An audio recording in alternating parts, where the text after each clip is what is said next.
Assalamualaikum warahmatullahi wabarakatuh. Pada video ini kami akan menjelaskan tentang kognitivisme dalam pembelajaran matematika.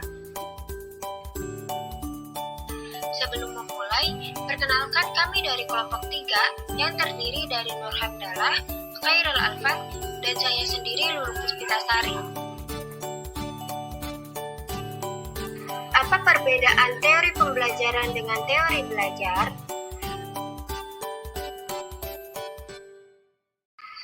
Teori pembelajaran adalah teori yang diharuskan mampu menghubungkan antara hal yang ada sekarang dengan bagaimana menghasilkan hal tersebut.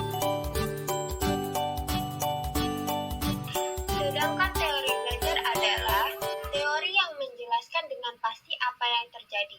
Akan tetapi, teori pembelajaran hanya membimbing apa yang harus dilakukan untuk menghasilkan hal tersebut.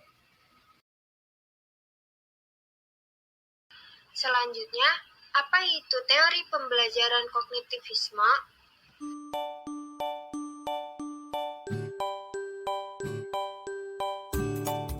Teori pembelajaran kognitivistik atau kognitivisme merupakan salah satu macam dari teori pembelajaran. Kognitif berasal dari kata cognition yang memiliki persamaan dengan knawi yang berarti mengetahui. Dalam arti lain, cognition atau kognisi adalah perolahan penataan, penggunaan pengetahuan.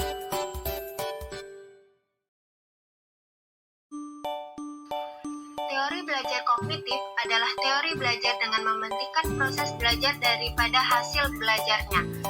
Belajar tidak hanya melibatkan hubungan antara stimulus dan respon, akan tetapi lebih dari itu dengan menggunakan teori kognitivisme melibatkan proses berpikir yang sangat kompleks.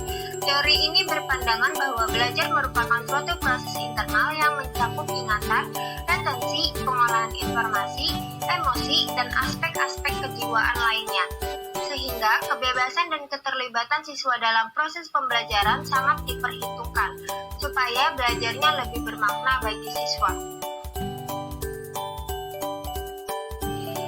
Teori belajar kognitivisme terbagi menjadi 3, yaitu teori pemrosesan informasi, teori metakognisi keterampilan, dan teori sibernetik.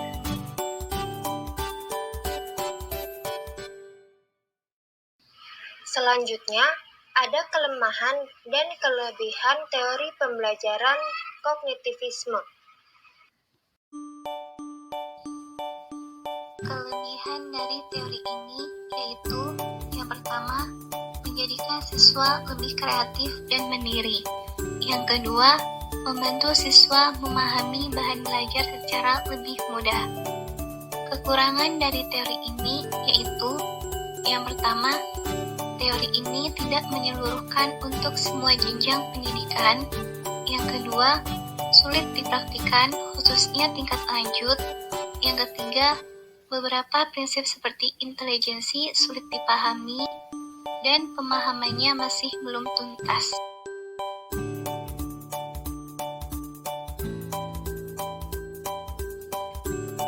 Penerapan teori belajar kognitif dalam pembelajaran matematika dibagi menjadi 2. Menurut David Paul Ausubel, terdapat 2 jenis belajar, yaitu yang pertama, belajar hafalan materi.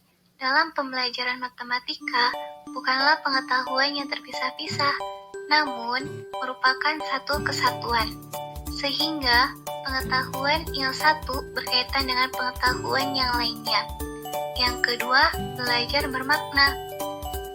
Teori belajar bermakna merupakan suatu proses mengaitkan informasi baru pada konsep-konsep relevan yang terdapat dalam struktur kognitif seseorang. Menurut Brunner, ada 3 tahapan belajar, yaitu 1. Tahap enaktif. Pembelajaran yang dilakukan dengan cara memanipulasi objek secara aktif. Contohnya, ketika akan membahas penjumlahan dan pengurangan di awal pembelajaran, siswa dapat belajar dengan menggunakan batu, kelereng, buah, lidi, atau atau dapat juga memanfaatkan beberapa model atau alat peraga lainnya. Ketika belajar penjumlahan dua bilangan bulat, para siswa dapat saja melalui proses pembelajarannya dengan menggunakan beberapa benda nyata sebagai jembatan atau dengan menggunakan objek langsung. Yang kedua, tahap ikonik, yaitu suatu tahap pembelajaran sesuatu pengetahuan di mana pengetahuan itu diwujudkan dalam bentuk bayangan visual, gambar, atau diagram yang menggambarkan kegiatan konkret atau situasi konkret yang terdapat pada tahap enaktif tersebut. Yang ketiga, tahap simbolik, yaitu pembelajaran dipresentasikan dalam bentuk simbol-simbol atau lambang-lambang objek tertentu.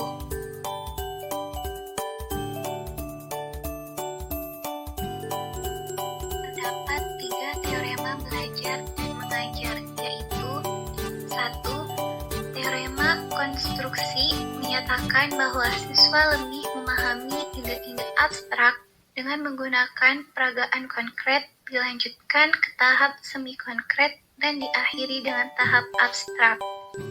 Yang kedua, teorema notasi menyatakan bahwa simbol-simbol abstrak harus dikenalkan secara bertahap.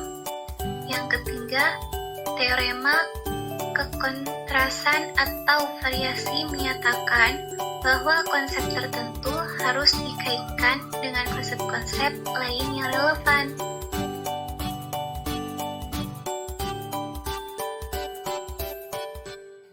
Salah satu contoh penerapan teori kognitivisme dalam pembelajaran matematika yaitu pada materi segitiga.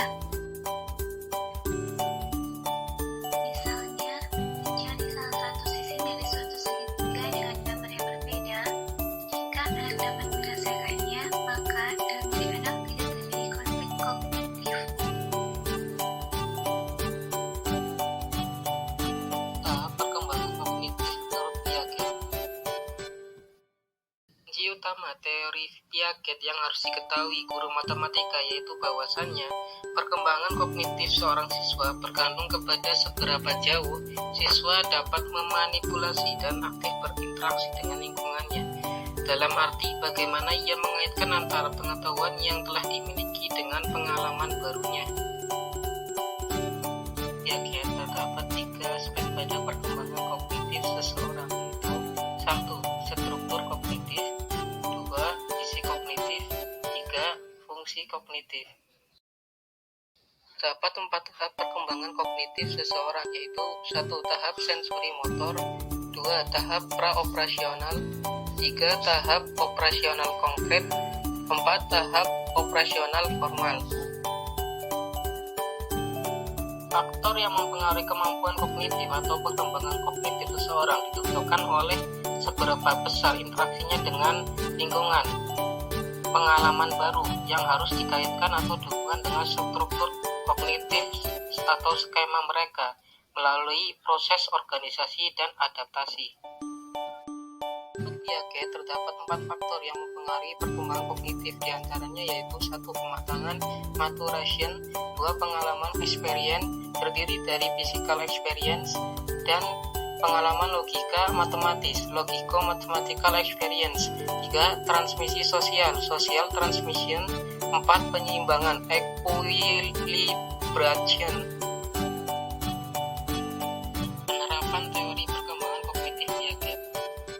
Kedua proses yang termasuk adaptasi yaitu asimilasi dan akomodasi. Asimilasi adalah suatu proses di mana suatu informasi atau pengalaman baru dimasukkan dan memperkuat kerangka kognitif yang sudah ada di benak siswa. Dan akomodasi adalah suatu proses perubahan atau pengembangan kerangka kognitif yang sudah ada di benak siswa sebagai akibat dari informasi atau pengalaman yang baru dialami. Sekian dari kelompok kami, kurang lebihnya mohon maaf. Terima kasih. Wassalamualaikum warahmatullahi wabarakatuh.